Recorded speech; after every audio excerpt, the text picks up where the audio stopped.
మన ప్రభువైన యేసుక్రీస్తు పరిశుద్ధ నామములో ఈ పాడ్కాస్ట్ ద్వారా వాక్యం ఉంటున్న ప్రతి వారికి నా హృదయపూర్వకమైనటువంటి వందనాలు. దేవుడు మిమ్మను దీవించునుగాక.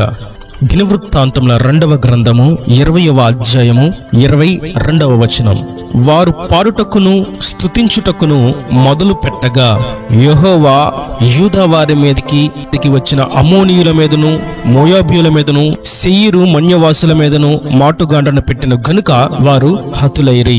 చదివినటువంటి వాక్య భాగంలో వారు పాడుటకును స్తుతించుటకును మొదలు పెట్టిన నాడు, మొదలు పెట్టిన సమయమున, మొదలు పెట్టిన క్షణమున శత్రువుల యొక్క పతనం ప్రారంభమైంది.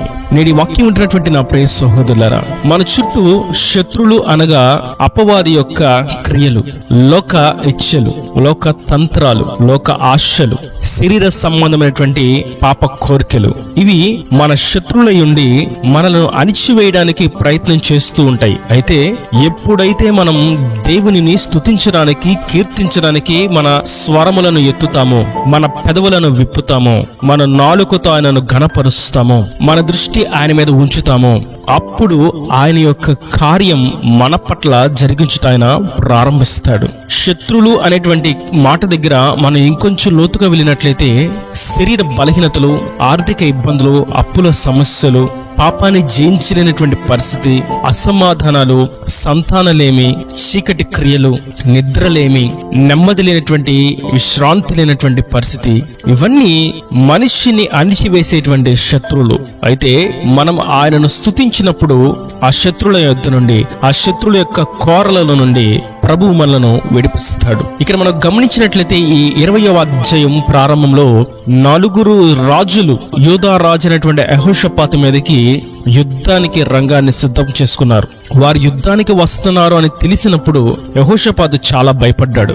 యెహోషాపాతు ఆ సైన్యం యొక్క స్థితిని చూచినప్పుడు, ఆ సైనికులను చూచినప్పుడు, ఆ రాజులను చూచినప్పుడు చాలా భయపడ్డాడు. ఆ భయాన్ని బట్టి తాను దేవుని సన్నిధికి వెళ్లి మొర్రపెట్టడం ప్రారంభించాడు. తన సమూహం అంతటికి అనగా యూదా జనులందరికీ కూడా ప్రార్థించాలని, ఉపవసించాలని కూడా చాటింపు వేయించాడు. ఆ మాటకు లోబడినటువంటి జనులందరూ కూడా ఉపవాసంతో ప్రార్థన చేస్తున్నారు. అందరూ కూడా యెహోషాపాతు నాయకత్వంలో క్రమంగా నడుస్తూ ఉన్నారు. భయంతో దేవుని సన్నిధిలో మొర్రపెడుతూ ఉన్నారు.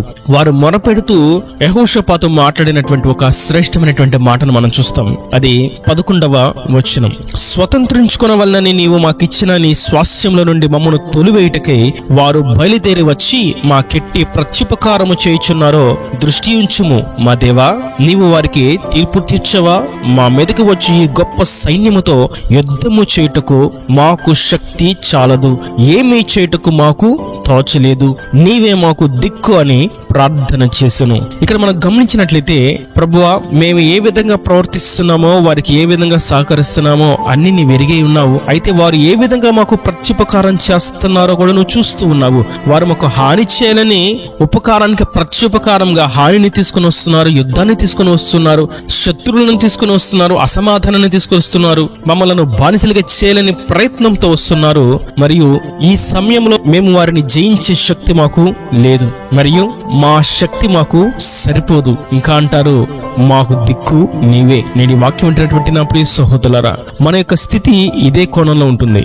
ఈ విధంగా నేను నా కుటుంబాన్ని నేను ముందుకు నడిపించలేను, ఈ విధంగా నేను చదవలేను, ఇటువంటి ఉద్యోగంలో నేను ముందుకు సాగలేను, ఈ అప్పుల వలయాలలో నుండి నేను విడిపించబడలేను, ఈ విధంగా నేను ఆర్థికంగా స్థిరపరచబడలేను, ఈ గృహాన్ని నేను కట్టలేను, నా కుటుంబాన్ని నేను కట్టుకోలేను, నా శక్తి సరిపోదు, నాకు వేరొక దిక్కు లేదు, ఏ పని చేయడానికి కూడా నా మనస్సు రావట్లేదు, నాకు దిక్కు తోచట్లేదు అనేటువంటి నిరాశ, నిస్పృహలో ఉన్నటువంటి అనుభవం మనం ఇక్కడ చూస్తున్నాం.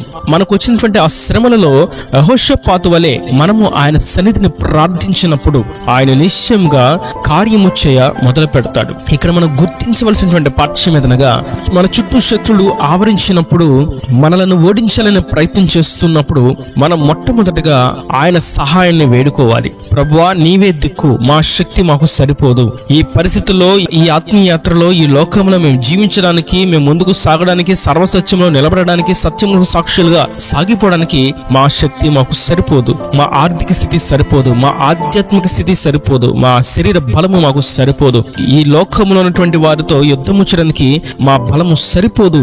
మాకు సహాయం చేయవాడు నీవే మాకు సహాయం చెయ్యని దిక్కు తోచని స్థితిలో మేము ఉన్నాము అని ఆయనకు మొరపెట్టినప్పుడు, ఆయనకు ప్రార్థించినప్పుడు, ఆయన సహాయాన్ని మనం వేడుకునేటప్పుడు ఆయన భీకరమైనటువంటి పరాక్రమమైనటువంటి కార్యములను చేస్తాడు. ఇక్కడ యెహోషాపాతు చేసినటువంటి పని అదియే. మరియు రెండవదిగా యెహోషాపాతు చేస్తున్నారు, ఈ యొక్క యుద్ధానికి వెళ్తూ తెకోవాలో ఉన్నటువంటి అరణ్యమునకు బయలుదేరి వెళ్తూ ప్రారంభంలో ఇక స్తుతించడానికి, కీర్తించడానికి, పాడడానికి మొదలు పెట్టినప్పుడు వారు ఇక్కడ స్తుతి చేస్తూ, ఆరాధన చేస్తూ, కీర్తిస్తూ, పాటలు పాడుతూ ప్రయాణాన్ని కొనసాగిస్తూ అరణ్యానికి వెళ్ళేసరికి అరణ్యములో అప్పటికే ప్రభు వారి కొరకు భీకరమైనటువంటి కార్యమును చేటు చేత ఆ అమ్మోనీయులు, మోయాబీలు, మోయోనీలు, సిరియన్లు వీరందరూ కూడా ఒక్కరికి తెలియకుండా ఒకరు వచ్చుట చేత వీరే మన శత్రులు అని ఒక గుంపు మరొక గుంపును, వీరే మన శత్రులేమో అనుకుని ఆ గుంపు ఈ గుంపును ఒకరికొకరు యుద్ధము చేసుకుని వారికి వారే చంపుకొని హతులయ్యారు. వీరు వెళ్ళేసరికి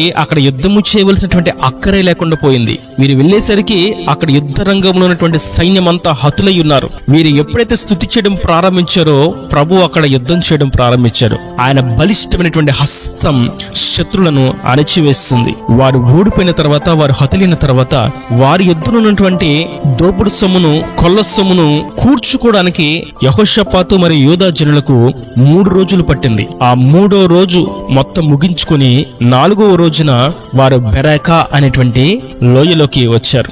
అనగా వారు మరలా తిరిగి ప్రయాణం చేస్తూ ఒక ప్రాంతంలో ఆగారు. ఆ ప్రాంతంలో వారు కొల్లపెట్టినటువంటి సొమ్ము అంతను ఉంచి, ప్రభువా మాకు దిక్కు తోచని స్థితిలో మాకు శక్తి చాలదు అని మేము ప్రార్థించినప్పుడు మీరే మా పక్షమున శక్తివంతమైనటువంటి కార్యమును జరిగించి యుద్ధంలో జయమును అనుగ్రహించి మేము అసలు యుద్ధమే చేయకుండా మాకు సహాయం చేసి పైగా వారి యుద్ధ నుండి ఆ కొల్ల సొమ్మును తీసుకోవడానికి, మేము పొందుకోవడానికి వాటిని మాకు అనుగ్రహించినందుకు నీకు కృతజ్ఞతాస్తుతులు చెల్లిస్తున్నాము అని వారు స్తుతి చేస్తూ ఉన్నారు. కృతజ్ఞతార్పణలను అర్పిస్తూ ఉన్నారు. ఆ అర్పణలను అర్పిస్తూ ఉండగా వారికి వచ్చినటువంటి ఒక ఆలోచన, ఈ ప్రాంతం స్తుతి ప్రాంతం, ఈ లోయ స్తుతి లోయ, ఈ ప్రదేశము స్తుతి ప్రదేశము అని దానికి బెరాకా అని నామకరణం చేశారు. నేటి వాక్యం వింటున్నటువంటి నా ప్రియ సహోదరులారా, మనం గోతిలో పడినట్లుగా, లోయలో పడినట్లుగా, ఇక లేవలేనటువంటి పరిస్థితిలో ఉన్నట్లుగా మనకు అనిపించినప్పటికీ ఆ లోయను ప్రభు స్తుతి లోయగా మారుస్తాడు. ఆ లోయను మనకు ఘనతకి ఎక్కించేటువంటి లోయగా మారుస్తాడు. ఆ లోయను ఆయనకు మహిమ తెచ్చేటువంటి లోయగా మారుస్తాడు. కృంగిన పరిస్థితిలో నుండి లేవనెత్తి ఆశీర్వాదకరంగా నిలబెడతాడు. శక్తిహీనమైనటువంటి పరిస్థితుల నుండి పరాక్రమమైనటువంటి కార్యములు చేయ శక్తివంతులుగా మారుస్తాడు. భయాందోళనలో నుండి ధైర్యంగా ఆయనను గురించి ప్రకటించే సాధనాలుగా మారుస్తాడు.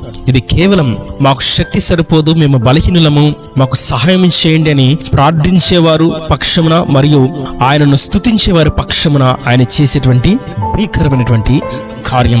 నేడు మనం సైతం మనం ఉన్నటువంటి దుఃఖ సాగరములో, మనం ఉన్నటువంటి లోయ వంటి పరిస్థితుల్లో, ఇక లేవలేనటువంటి స్థితిగతులలో ఆయనకు మొరపెట్టినప్పుడు, ఆయనకు ప్రార్థించినప్పుడు, ఆయనకు స్తుతి చెల్లించినప్పుడు ఆయన మన కొరకు భీకరమైనటువంటి కార్యమును జరిగించి మనకు శ్రేష్టమైనటువంటి విలువైనటువంటి విజయమును అనుగ్రహించి అనేకులు చూచి ఆశ్చర్యపోనట్లుగా చేసి ఆయన సాక్షులుగా నిలబెడతాడు. ఇకను సమృద్ధిని అనుగ్రహిస్తాడు. మనకున్నటువంటి శత్రువులను అందరినీ అణిచివేవాడు ఆయనే.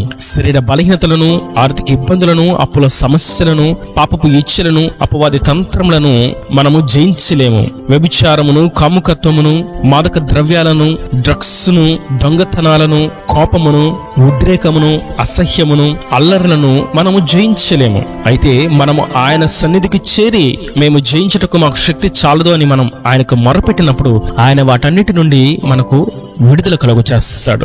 ఈ విషయంలో నేను వారితో యుద్ధము చేయలేను, నాకు అన్యాయం జరుగుతుంది ప్రభువా, నాకు న్యాయము తీర్చవా, నేను ఎవరిని ఆశ్రయించినా, రాజ్యాంగాన్ని ఆశ్రయించినా, న్యాయాధిపతులను ఆశ్రయించినా, ప్రభుత్వముని ఆశ్రయించినా నాకు న్యాయం జరగదు.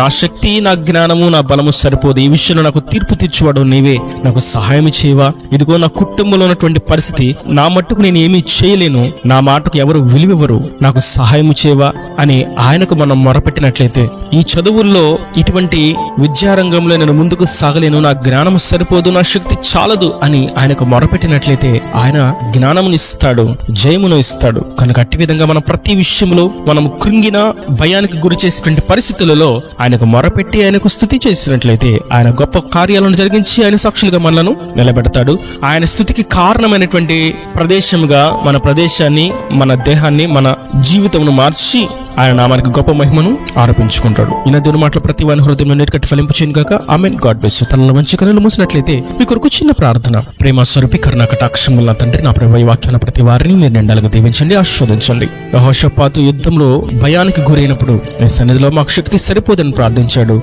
నీ శక్తి సంపన్నతల చేత భీకరమైనటువంటి కార్యములు జరిగించి శత్రువుల మీద గొప్ప విజయమును మీరు అనుగ్రహించారు. ఈ వాక్యాన్ని ప్రతి వారి జీవితంలో మీరు అద్భుతమైన ఆశ్చర్యం జరిగించి బలహీనలకు శక్తినిచ్చి కృంగిన వారిని మీరు లేవనెత్తి ఆర్థికంగా బలపరిచి ఆధ్యాత్మికంగా వృద్ధి నొందింపచేసి నీ రాకడ రాజ్యాన్ని సిద్ధపరచమని యేసు పరిశుద్ధ నామమున ప్రార్థించి వేడుకుంటున్నాను తండ్రి. ఆమేన్. ఆమేన్.